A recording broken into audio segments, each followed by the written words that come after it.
నమస్కారం ఈటీవీ 360కు స్వాగతం. ముందుగా ప్రధాన అంశాలు. వరద బాధితులందరికీ సాయం అందాల్సిందే. శుక్రవారంలోగా ఖాతాలో జమ చేయాలని సీఎం ఆదేశం.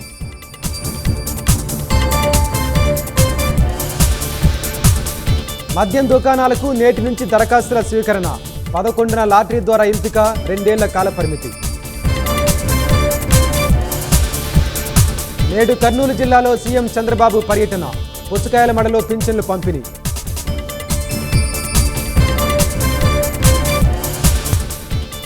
దసరా పండుగకు 6,000కు పైగా ఆర్టీసీ ప్రత్యేక బస్సులు.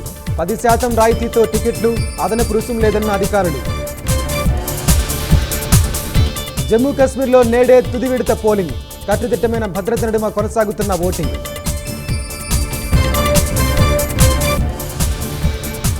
హెజ్బుల్లా లక్ష్యంగా ఇజ్రాయెల్ భూతల దాడులు. పశ్చిమాసియాలో పరిస్థితులపై నెతన్యాహుతో మాట్లాడిన మోదీ.